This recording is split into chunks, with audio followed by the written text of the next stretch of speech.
الرجیم بسم اللہ الرحمن الرحیم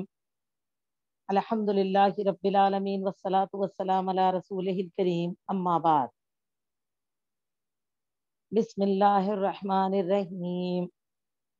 یا ایہا الذین آمنوا کتب علیکم الصیام کما کتب علی الذین من قبلکم لعلکم تتقون ایاما معدودات فما كان منكم مريضا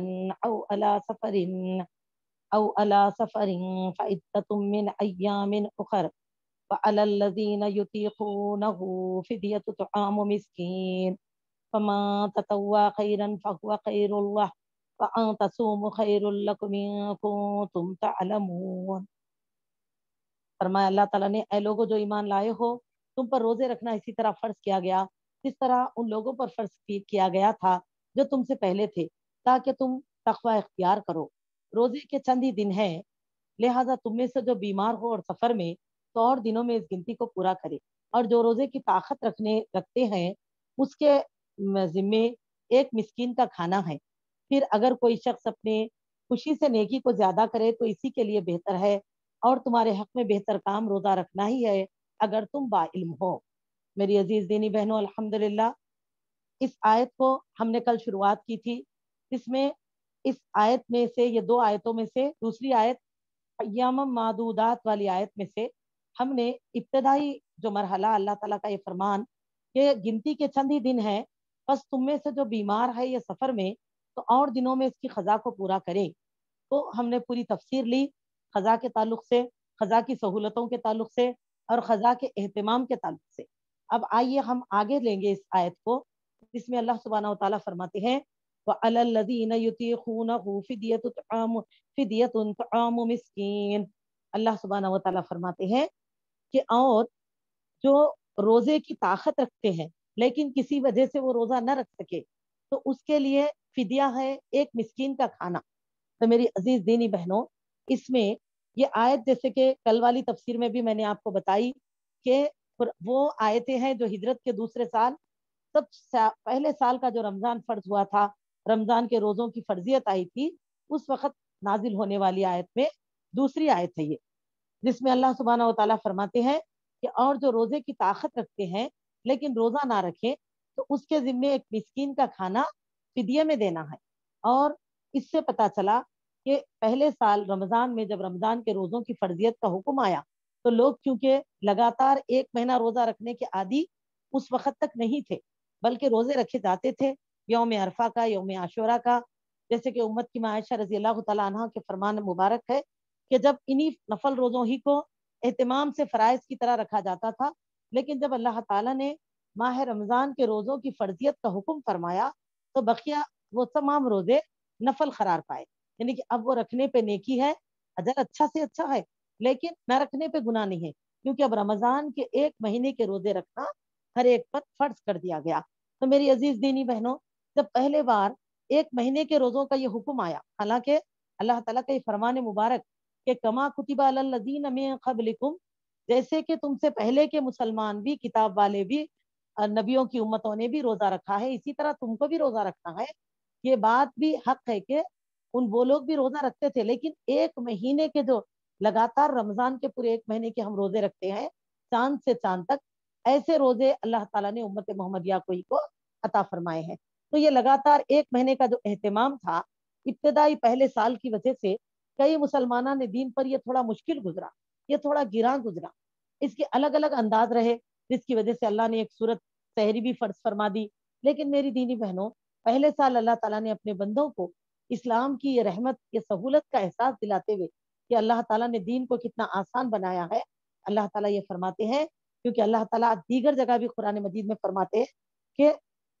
لا یکلف اللہ نفسا الا وسعہا، اللہ تعالیٰ کسی نفس کو اس کی طاقت سے زیادہ تکلیف نہیں دیتے۔ تو اب آپ یہاں دیکھیے روزے کے معاملے میں بھی جب پہلے سال کے رمضان کے روزے فرض ہوئے تو لوگوں کو عادت نہیں تھی، اسی لیے ایک دم کئی لوگ تو گھبرا گئے کہ اچھا اب ایک مہینہ روزے رکھنا ہے، اور یعنی کہ ان کے گھروں میں کھانے پینے کی مشکلات، کئی طرح کی پریشانیاں تھی، اور جسموں کو بھی کئی طرح اس طرح لگاتار ایک مہینے کی روزہ رکھنے کی عادت تھوڑی نہ تھی ان کو، تو وہ ایک دم گھبرا سے گئے۔ اللہ تعالیٰ نے ساتھ ہی یہ رحمت فرما دی تھی پہلے ہی سال کہ اور جو روزے کی طاقت رکھتے ہیں لیکن روزہ نہ رکھ سکے، ان کے لیے یہ عذر ہے کہ وہ فدیے میں ایک مسکین کو کھانا کھلا دے، یعنی کہ ایک مسکین کو 2 ٹائم کا کھانا. ایسے ضرورت مند غریب انسان کو، مسکین وہ تو سمجھ رہے نا ہم لوگ کہ بالکل غریب جو انسان ہوتے، ضرورتیں جس کی پوری نہیں ہوتی، جو کہ غریب حال لوگ ہیں، مساکین، ایسوں کو ہم کیا کریں گے، وہ کھانا دیں گے. ٹھیک ہے، اس میں اللہ تعالیٰ نے فدیہ تو عام و مسکین کہا، تو آج بھی اگر فدیہ دے رہے تو مساکین ہی کو دینا، یاد رکھیے. دیگر ہم لوگوں کو فدیہ نہیں دے سکتے،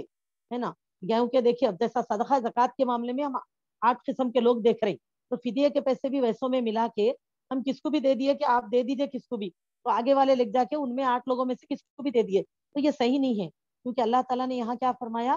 فدیۃ طعام مسکین، فدیے صرف مساکین کے لیے ہے، تو فدیہ تو مسکین ہی کو دو، تو لہٰذا فدیے میں مسکین ہی کو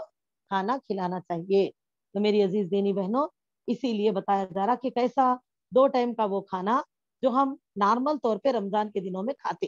اپنی استطاعت کو دیکھیے، اس کے لیے کوئی لمٹ نہیں ہے، کیونکہ اکثر لوگ جب ایسا معاملہ ہوتا ہے تو سوالات کرتے، بولتے کہ باجی اب دینا کیا ہے، تو اب وہ بولتے نہیں کتنا دینا، تو کوئی معلمہ ان کو بتا دیتے ایک کام کرو آپ 3,000 روپے دینا دیکھو. تو یہ فکس اپن نہیں کر سکتے. کوئی انسان کی ایسی بھی حیثیت رہتی جو رمضان کے مہینے میں 50,000 بھی کھا لیتے ایک مہینے میں، کوئی 1 لاکھ بھی کھا لیتے، کوئی 5,000 10,000 15,000 پہ بھی پورا مہینہ گزار دیتے. تو ہر ایک کی الگ الگ استطاعت ہے، تو استطاعت کے حساب سے دینے والے کو اپنی حیثیت دیکھنا چاہیے کہ اللہ تعالیٰ نے اس کو جتنے کا مکلف بنایا ہے اس کے حساب سے ان کو فدیہ نکالنا چاہیے. اور الحمدللہ جب اچھے سے کھانے پینے والے اسباب ہے تو ہو سکتا ہے وہ 3 سے 5,000 تک بھی جائے، 5,000 بھی ایک مہینے کا خرچہ ان کا ہو سکتا. تو میری بہنوں لیکن پہلا فرسٹ ون آپشن کیا ہے فدیے میں، فرسٹ ون آپشن یہ ہے کہ کھانا کھلانے ہی کی کوشش کرنا چاہیے. کسی ایسے شخص کو، مساکین کو 2 ٹائم کا کھانا جو آپ کے گھر میں رمضان کے دنوں میں پکڑا، وہ کھانا اگر وہ قریب والے ہیں تو ان کو 2 ٹائم کا کھانا پہنچا دیجیے، افطاری کا اور سحر کا.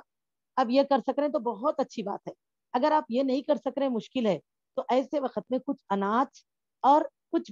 یعنی کہ سالن وغیرہ کے پیسے، مشروبات کا حساب کر کے اناج کے ساتھ پیسے دے دیجیے. اور 2 ٹائم میں دیکھیے اگر آپ روٹی زیادہ کھاتے ہیں تو آٹا دلا دے سکتے، چاول زیادہ کھاتے ہیں تو چاول دے سکتے، جو بھی ہے 2 ٹائم کے کھانے کا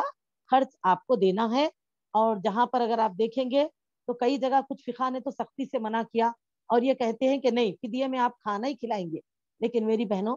کچھ جگہ یہ دیکھیے مساکین رہتے ضرورت مند الحمدللہ، اور ہم جانتے ہم ان کو دینا چاہتے لیکن لوگ قریب نہیں رہتے، تو اب روز کھانا پکا کے آپ کھانا بھیجنے کا خرچہ 200 کا ہے لیکن جا کے آنے ان کے گھر تک 500 روپے کا خرچہ ہو رہا، تو ڈبل خرچہ ہو جا رہا. تو ایسے وقت آپ ان کو یہ بتاتے ہوئے کچھ اناج دے دیجیے اور کچھ پیسے دے دیجیے اور ان سے کہیے کہ یہ پیسے جو ہے اس سے آپ جو ہے افطار اور سحر کا ہی اہتمام کیجیے، یعنی کہ اس کو کھانے میں ہی استعمال کیجیے، دوسرے چیزیں مت لیجیے. اگر آپ ان کو سمجھا سکتے تو بول سکتے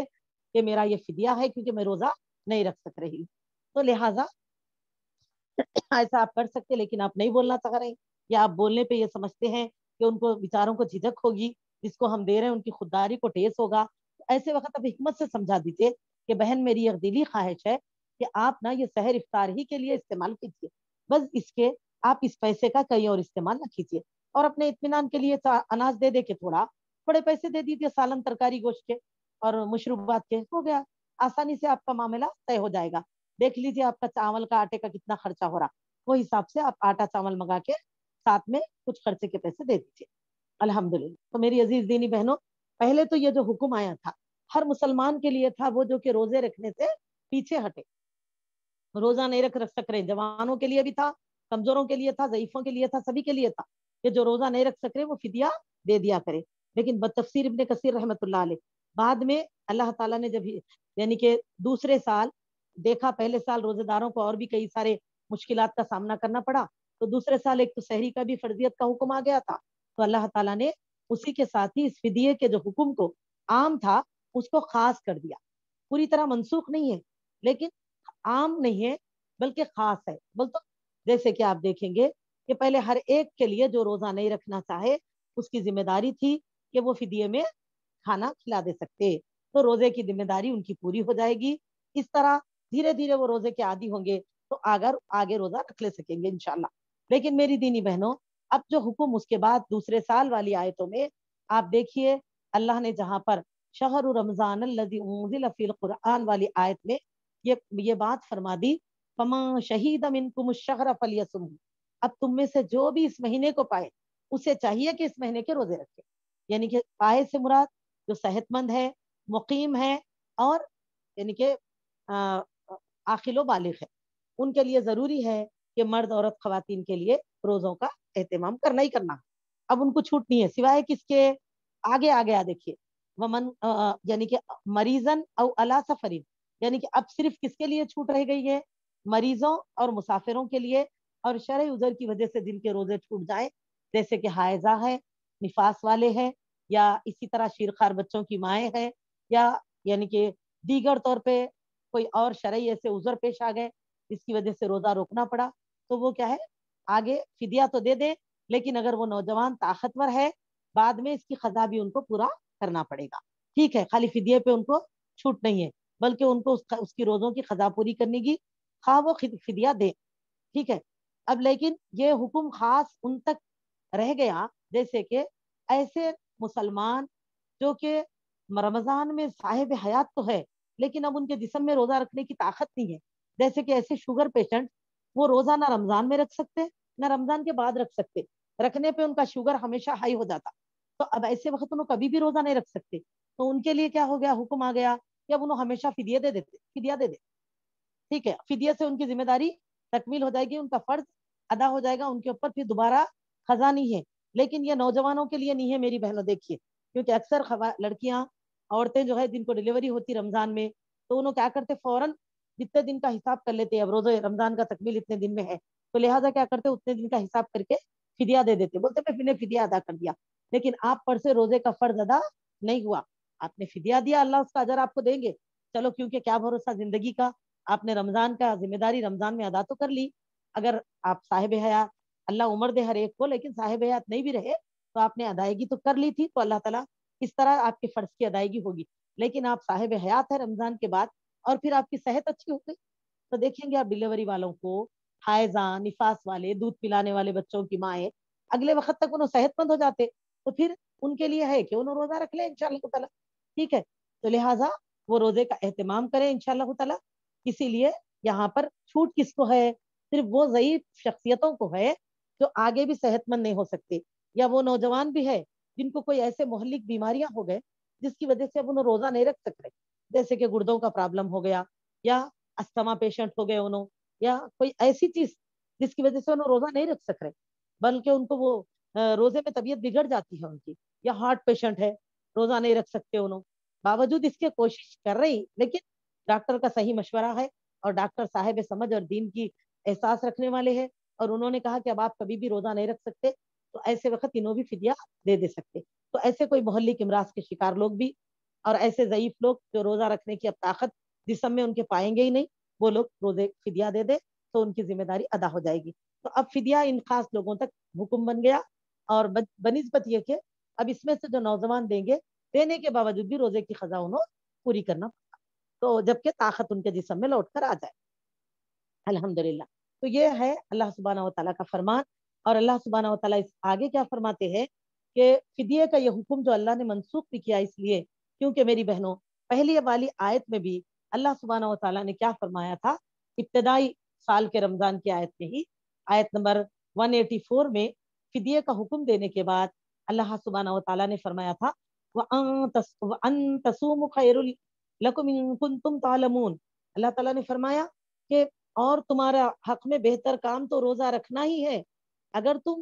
باشعور علم رکھنے والے ہو. تو مطلب کیا بتایا جا رہا کہ لوگوں فدیہ دینے میں جلدی مت کرو، چھوٹے چھوٹے وجوہات کی بنا پہ فدیہ دے دے رہے ہیں، بول رہے ہیں چلو ذمہ داری پوری ہو جاتی تھی بھائی، فدیہ دے دیں گے، چلو کیا ہونے کا ہے، چھوٹ گئے روزے، ہاں دے دیں گے فدیہ ہم. تو میری بہنوں ایسا اللہ تعالیٰ فرمانے فدیہ دینے سے فرض کی ذمہ داری تو ادا ہو جائے گی تمہاری، لیکن یہاں اس آیت کے ذریعے سے اللہ تعالیٰ احساس دلاتے ہیں کہ تم روزہ ہی رکھ لو، تمہارے لیے بہتر کام روزہ رکھنا ہی ہے اگر تم میں علم ہو. کیا فرماتے ہیں؟ وَإِن كُنتُمْ تَعْلَمُونَ، اگر تم علم والے ہو تو تمہارے حق میں بہتر کام روزہ ہی ہے، کیونکہ روزہ رکھنے سے جو تمہارے اندر ایمان کی تربیت ہوگی، اسلام کی تربیت ہوگی، تمہارے اندر تقویٰ پرہیزگاری آئے گا. وہ تم کسی کو فدیہ دینے پر فرض کی ادائیگی تو ہو جاتی، لیکن وہ تقویٰ پرہیزگاری تمہارے جسم میں کہاں سے آتا؟ جو دینے کے لیے اللہ نے تم کو روزہ دیا ہے. روزے کی وہ چیز اہتمام، اور روزے کے جو روزے داروں کے لیے وہ جو اللہ کی طرف سے نعمت اجر ہے، جلد بازی کر کے ہم نے فدیہ تو دے دیا کہ چلو چھوٹ ہے، کیا کرنا ہے. اب یہ سوچ رہے ہیں کہ حاملہ خواتین کوئی کہ اب اگر انہوں ایک رکھے ایک چھوڑ کے ایک رکھے ایک بھی رکھ سکتے، لیکن سوچ رہے ہیں کہ ایسا بھی چھٹی چھنا جان دو پورے چھوڑ دیتی، بعد میں خزا دیکھیں گے انشاءاللہ تعالیٰ. تو میری بہنوں دیکھیے، یہ جلد بازی میں پورے کیوں چھوڑ رہے ہیں آپ؟ بلکہ آپ 15 رکھیے، 10 رکھیے، جتنا آپ سے ہو سک رہا آپ تھوڑا تھوڑا ایک ایک رکھتے جائیے، ایک ایک چھوڑتے جائیے، جتنے چھوٹ رہی اس کے آگے دنوں میں خزا پوری کر لیجیے.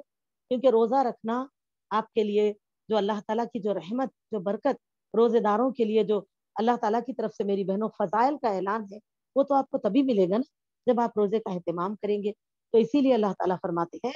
کہ وَأَن تَصُومُوا خَيْرٌ لَكُمْ إِن كُنتُمْ تَعْلَمُونَ،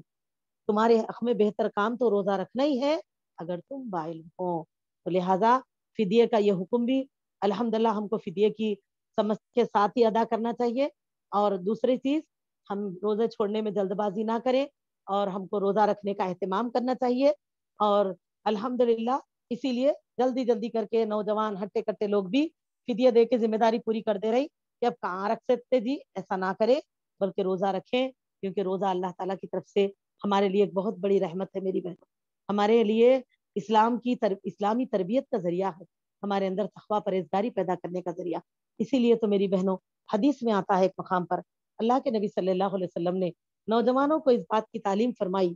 اور یہ حدیث میں 3 باتیں فرمائی گئی. دیکھیے کہ نبی صلی اللہ علیہ وسلم نے فرمایا کہ 3 چیزوں میں جلدی کریں. ایک، جب اذان دی جائے تو نماز کے لیے، اور دوسرا فرمایا صلی اللہ علیہ وسلم نے کہ انتقال ہو جائے تو جنازے کے لیے، اور تیسرا فرمایا جوانی آ جائے تو نکاح کے لیے. لیکن ایک اور حدیث میں ساتھ ہی آپ صلی اللہ علیہ وسلم نے فرمایا کہ جس کا ارادہ یہ ہے کہ وہ نکاح کے معاملے میں وقت لینا چاہتے ہیں تو وہ کیا کرے؟ روزے کا اہتمام کر لے. سبحان اللہ، اس سے احساس کیجیے اللہ کے رسول صلی اللہ علیہ وسلم نے کیا فرمایا کہ جو نکاح کے لیے وقت لینا چاہتے ہیں، تاخیر کرنا چاہتے ہیں، کوئی وجوہات ہے ان کے ہاں، تو اس کی وجہ سے ایسا نہیں ہے کہ آپ گناہگار بن جائیں گے، بلکہ کیا ہے؟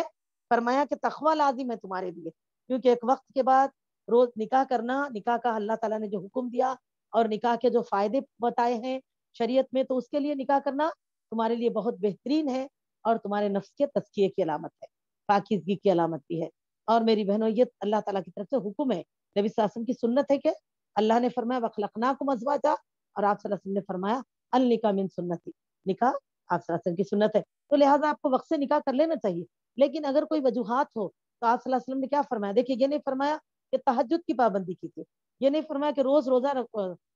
قرآن پڑھیے، یہ نہیں فرمایا کہ نوافل زیادہ پڑھیے، یہ نہیں فرمایا صدقہ کرو، بلکہ آپ صلی اللہ علیہ وسلم نے کیا فرمایا کہ جو نکاح میں تاخیر کا ارادہ کرے وہ روزہ رکھے. سبحان اللہ میری بہنوں، اس سے ہم سمجھ سکتے کہ روزے کی اہمیت کیا ہے، روزے کا اہتمام ہمارے اندر کیا تربیت، کیا تقویٰ پیدا کرتا ہے. ہمارے نفس پہ کنٹرول کے لیے بھی بہت بہترین ذریعہ جو ہے روزے کا اہتمام کرنا ہے. نفسانی خواہشات سے بھی ہے، اور دیگر نفسانی یعنی کہ جیسا بتایا یعنی کہ برائیوں سے بھی پرہیز کا بہترین ذریعہ روزہ ہے. تو لہٰذا روزے کا اہتمام کرنا چاہیے. تو میری عزیز دینی بہنوں، اسی کے ساتھ میں اپنے بات کو تکمیل کروں. آج جو ہمارا عنوان تھا وہ فدیے کے خلاصے پر تھا. چلیے اللہ تعالیٰ ہم تمام کو ہر سنت کو صحیح طریقے سے عمل میں لانے والے، احکامات الہی کو پورا کرنے والے اچھے نیک صالح مسلمان بنائے.